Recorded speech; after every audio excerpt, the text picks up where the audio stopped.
Hello, I'm Mark. I'm Casey. And I'm Patrick. And today we're going to talk a little bit about the CyberCab and a possible Trojan Horse. But first, let's roll that title. That's why it was slow loading up the title.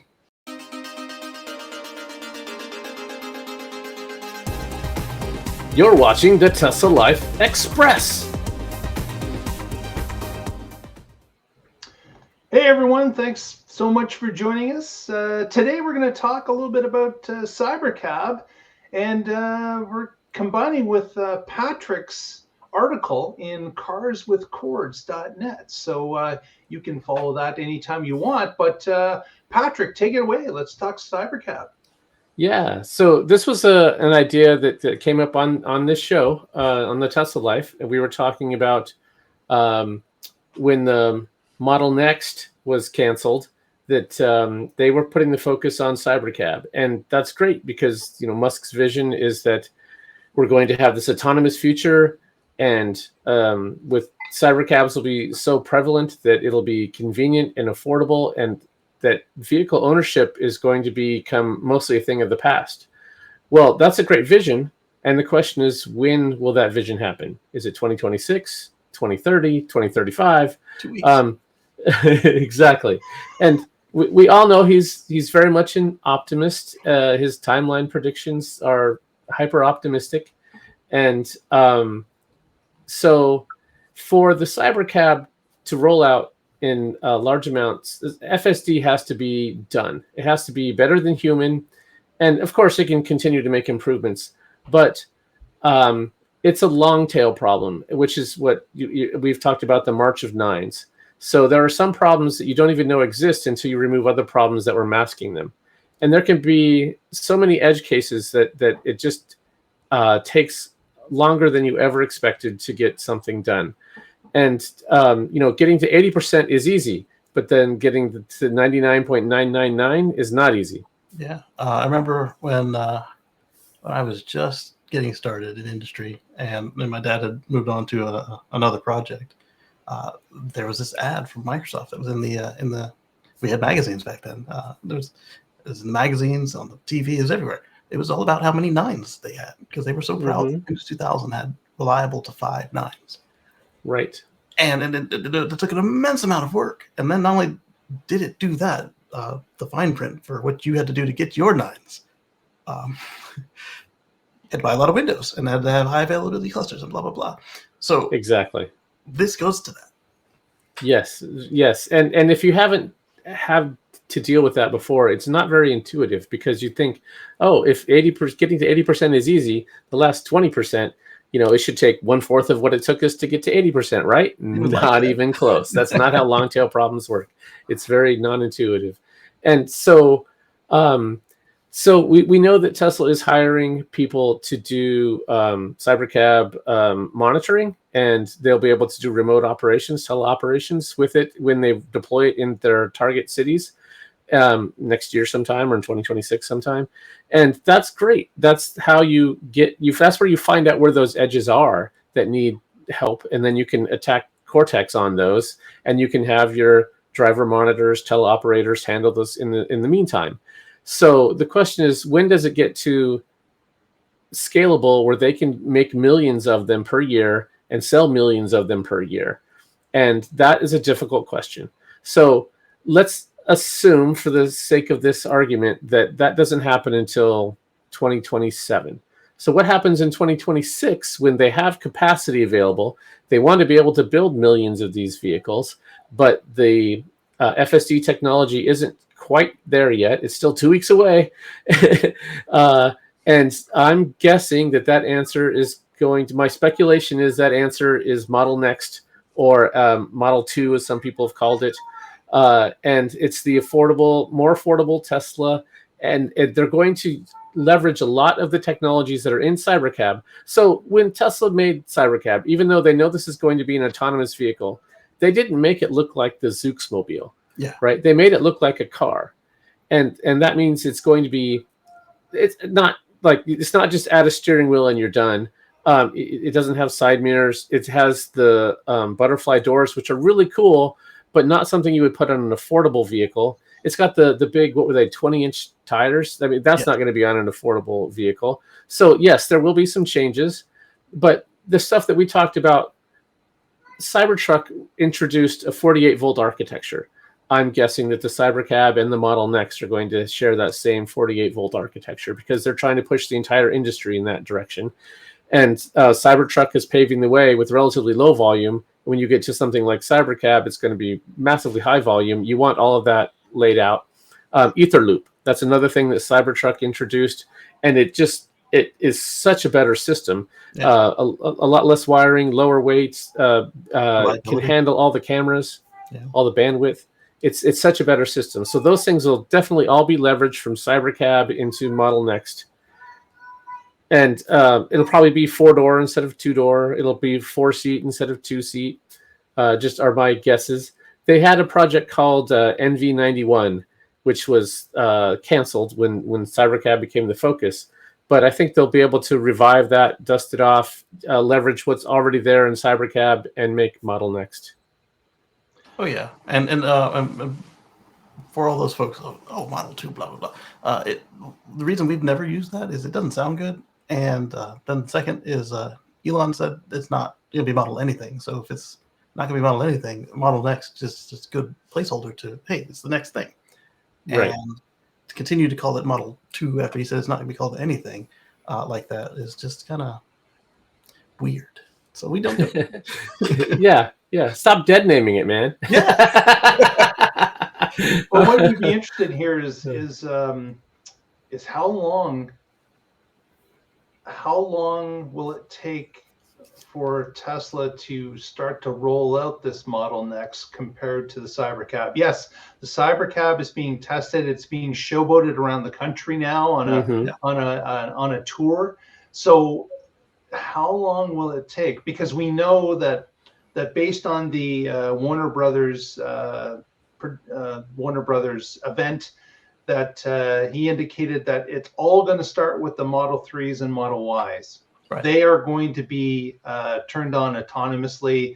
They may have the owner drivers that are a stopgap to begin with. That may happen. We've seen it in LA, right? And they identified that Austin would be a test bed, and they identified that San Francisco Bay Area is going to be a test bed as well for this. Yeah. But is it your assumption, Patrick? Is it your, in your article, are you saying that Tesla has this already pre-planned, that they've got this stopgap before the CyberCab becomes completely autonomous, that they're planning on using iteration of that car in maybe a bigger format, 4-door, as you mentioned, smaller tires and so forth? But is it your assertion that they've got a plan to use this in between full autonomy? Right. So I don't think so. Certainly, I don't think Musk is lying. I think he thinks that it's going to be available and ready.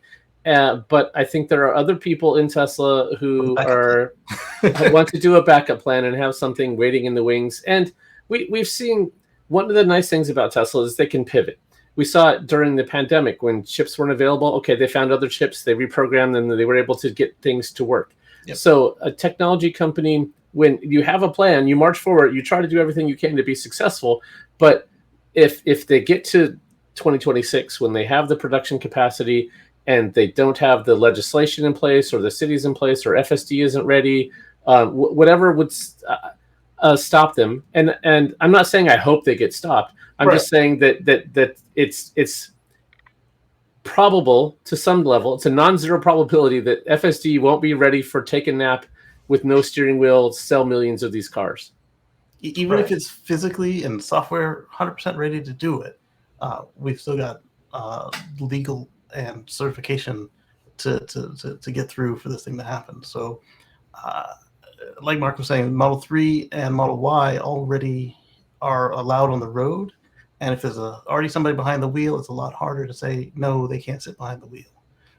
Yeah, I'm actually concerned about that. So with CyberCab, it makes sense that you could deploy that and there's no steering wheel for the passenger to grab. Right. But in a Model 3, right now, if you grab the steering wheel, it turns off FSD, and there's mechanical linkages. And so, I think I can put Cybertruck cabs out there. yeah, how are they going? Yeah, so a Cybertruck makes sense because it's not a mechanical linkage. Right. It's steer by wire, as it's called. So they can just disable the steering wheel, and then it can do what it wants. And you could put a 3-year-old there and let them pretend that they're driving, and it wouldn't change the safety. But that is not the case with a Model 3 or a Y. Yeah, because they are physical connections Exactly. compared to drive-by-wire. I think it's going to have to be an expansion of the existing program where they've got human drivers there, because even if it was allowed to just come meet you and you had to have somebody in the seat to say 100% legal, what's to say that you're not barred from driving? You haven't had 8 DUIs or speeding infractions, or somebody puts the 3-year-old in that seat. These are concerns, like you said, where if the car is still just a normal car, and it can Right. Well, keep in mind that the car is owned by somebody. That too. The car is owned and insured by somebody. If they put a 3-year-old in a seat for whatever reason, it's on them. They are the ones that are responsible for that vehicle and its operation. And the insurance company that's insuring it are expecting certain parameters had to be met in order for them to properly insure that vehicle. So you're putting yourself in financial and legal difficulty if you are playing fast and loose with the rules. I'm thinking that it could be the possibility that they put the call out to people that have 3s and Ys with the proper software and say, if you would like to be a robocab, you can, but you need to be be supervising the vehicle at all times. You are responsible. We will with the software direct you to your fares. You can talk with the people as you're driving them, but you are responsible for the vehicle. You're responsible to make sure that the passenger is not reaching up and grabbing the steering wheel. It is your responsibility for the safe operation of the vehicle in all situations. That's what I could see starting to be their first forte into 3 and Y auto cabs. This could also explain this weird partnership we're seeing with them and Uber constantly. Because first, as you mentioned, the insurance. Yes, Tesla has an insurance package in many states. But as a former Uber driver, inactive Uber driver, whatever, the insurance is the first thing you have to worry about. Because like my insurance in the state that I'm sitting in right now, they offered it for free. You just had to tell them you were doing it. And then eventually it was just included in the package. They were tired of people calling them, hey, I'm about to do the thing. And other states with the same insurance provider or other providers, it was either not allowed at all, or it was an endorsement you had to pay extra for. And people who thought they were bucking the trend, being smart about it, they would just go out there and then get clipped on the way to pick up a customer. And they were at that point, on the way to pick up a customer, they were engaged in commercial transaction, and they did not have the endorsements, so they didn't have any insurance to the tune of anywhere from $500 to $50,000, depending on what car we're talking about, and what happened if it was their fault. And it can get even worse than that. And so there are certain levels of coverage, like Uber will cover you like on the way to the customer, and then as soon as they get out, that sort of thing. But then you have to worry about who is at which phase, who is going to cover you and how much, and make sure you have enough coverage in each phase. And so Tesla could stand to learn from that, or they could have the other guys manage it, or they could be looking to make an acquisition. Who knows what that part of the partnership is, but being able to see what goes on there will help them both with the human cab and the CyberCab situation. Because insurance is part of it. You need to know how to communicate. Hey, this one is yours. The purple one with the purple light is yours. The one with the green light is his. And there's a lot of work to do beyond just FSD and the laws to get this thing ready to go. Yes, yeah. There's the technology, there's the legal, and then there's the insurance. They're all hurdles, difficult hurdles. Yeah, and the regulation. Yeah, regulations and interface. Yeah, so this is not going to be an overnight thing, and so the ability to have this platform that's just done and it's by wire, 48 volts, all this stuff. Why not chuck a racing wheel and some pedals in there and call it a day? Right. Yeah. And as we've said to this point, there's been no real internal discussion about what the CyberCab is actually made of. So we don't know if it's 48 volt. We're assuming that they would want to incorporate some of that into a vehicle they're going to make millions of copies of. Yeah. But at this point, these things are handmade at Giga Texas in a very small number, 20 at this point. Are they made in Texas or in Fremont? At the design center. Oh, I don't know. I thought they were made in Texas. I'm not sure. Okay, yeah. But it's a small volume, anyways. You know they're by wire, though. They were made by hand. Yeah, and it will be interesting when we start to get some snippets of what is actually under the hood. What are these cars? What are the systems that are in these cars? And how are they different from anything else, or how are they the same? At some level, they think they're a Model 3. Somebody caught one in between being positioned and being put in demo mode, and it was complaining that the steering wheel was missing. That's funny. Yeah. I wonder about the battery pack too. I don't know exactly what the range on the CyberCab was. I think they said 220. Is that? Yep. So would that be viable for a low cost vehicle? And I mean, we have a 60-mile range EV in our driveway now, so I mean, there certainly is a market for it. But how big? 200, especially for budget. Yeah, 200 for a budget vehicle is not bad, and that doesn't. Like we see that on most of Tesla vehicles, there's a long range pack and a standard edition pack, right? So if that's the standard range pack, and they have a long range pack available also, that could be yet another change they would have to make going from the CyberCab to the Model Next. Is allowing for that larger pack, which is not a trivial amount of work, but certainly something Tesla knows how to do very well. Because like when you look at it, like historically, they've always done a 208-mile vehicle from the Roadster to the Model S when it came out, without the 40 of the true 40, it was 208, and so this will be fine for them, that part. Right. So yeah. My first Tesla was a Model X, and it had 249 miles range. And I drove up and down the West Coast with it. So, yeah. And now there's even more charging spots. Exactly. So it would work fine. Yeah. Mine is degraded a little bit. It was on paper 289 when I picked it up, but it said 286 on the dash. And it's only gone down from there.